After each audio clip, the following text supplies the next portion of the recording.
नमस्कार, मैं खुशी सिंह। आप देख रहे हैं न्यूज आज भारत। आज के बुलेटिन की शुरुआत करते हैं। खबर हरिद्वार से है, जहां पर नवरात्रि का पावन पर्व श्रद्धा और भक्ति के साथ मनाया जा रहा है। इस अवसर पर श्रद्धालु बड़ी संख्या में मंदिर का रुख कर रहे हैं। वहीं महामंडलेश्वर आचार्य स्वामी सोमेश्वरानंद गिरी महाराज ने नवरात्रि के महत्व पर प्रकाश डालते हुए कहा कि यह समय मां दुर्गा का उपासना करने का है और इन दिनों की गई पूजा अर्चना से भक्तों को विशेष फल प्राप्त होता है। मां दुर्गा का आशीर्वाद लेने से जीवन में आने वाली सभी कठिनाइयां दूर हो जाती हैं और मनोकामनाएं पूर्ण होता है। शरद ऋतु का आगमन, मां भगवती के 9 दिन पूजन पाठन।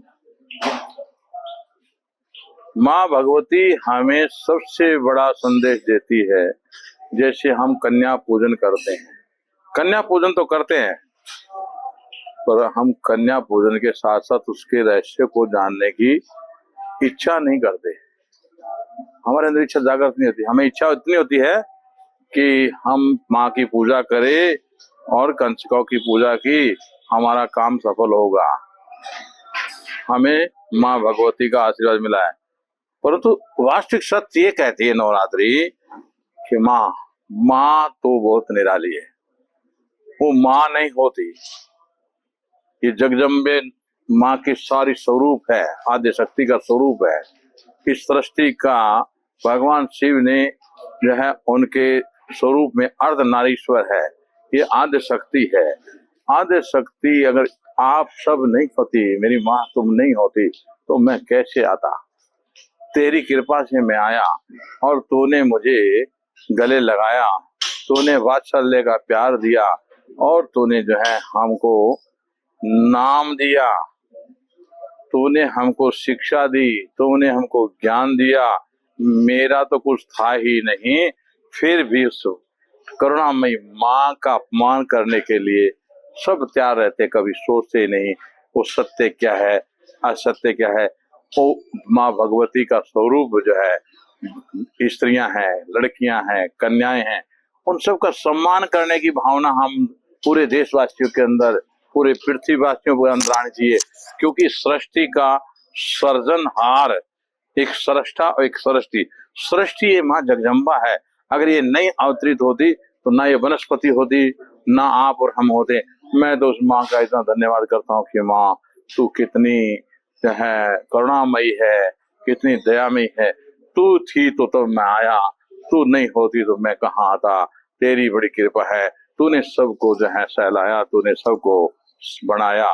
माँ का ये आशीर्वाद प्राप्त करना चाहिए कि मैं बदलूंगा, युग बदलेगा, मैं मातृ शक्ति का कदापि अपमान न देखूंगा, न करूंगा, न सहन करूंगा।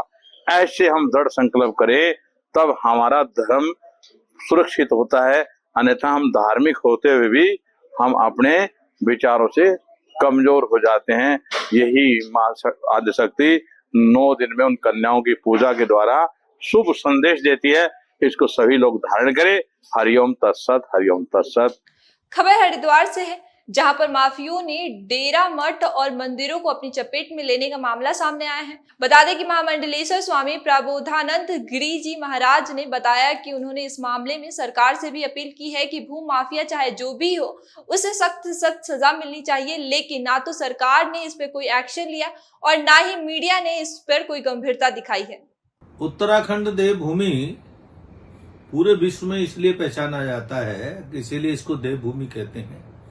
यहाँ संतों की तपोस्थली रहा है और यहाँ पर संतों ने बड़े बड़े साधना स्थल हैं संतों के।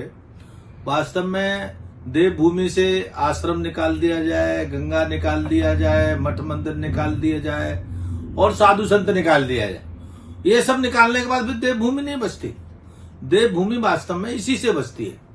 अब क्या हुआ है कि जब से उत्तराखंड बना है प्रदेश, तब से यहाँ जमीनें बहुत महंगी हो गई और जमीनें महंगी होने के कारण से पूरे देश के भूमाफियाओं की निगाह यहाँ लग गई। अब भूमाफियाओं ने सोचा कि कैसे यहाँ पर काम किया जाए, तो भूमाफियाओं ने कुछ साधुओं को, संतों को अपने लपेटे में ले रखा है और वो भूमाफियाओं के साथ एक्टिव हैं। तो ये कुछ भूमाफियाओं का, साधु संतों का के रूप में जो लोग हैं, वास्तव में वो साधु संत नहीं है, वो कालनेमी है। उन्हें हम कालनेमी कहते हैं। कालनेमी क्यों कहे जाते हैं? वो साधु के वेश में साधुता के काम न करना और धर्म के विपरीत काम करना, ये कालनेमी है।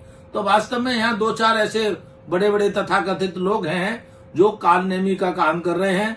उनकी भूमाफियाओं को साठगांठ है और भूमाफियाओं से साठगांठ होने के कारण से देवभूमि के अनेकों धार्मिक स्थल बर्बाद हो गए। पिछले दिनों हमने स्वयं ही लगभग 100 आश्रमों की एक लिस्ट दी थी कि जो नेताओं ने और कुछ महात्माओं ने मिलकर के अवैध रूप से उन्हें कब्जा किया। और आपको बहुत बड़ी बात बता दूं, आपको इससे भी ज्यादा दुर्भाग्यपूर्ण बात यह है कि एक तीसरा गठबंधन और इनके साथ हो गया है। वो एक इस्लाम के जिहादियों का है। वो भी यहाँ पर भूमि कब्जा कर रहे हैं। आते तो यहाँ पर कार्य के बहाने से हैं, लेकिन देखने में ये आ रहा है ये अर्थात ये तीनों लोग साठ काट करके देवभूमि का बड़ा दुर्भाग्य हो गया।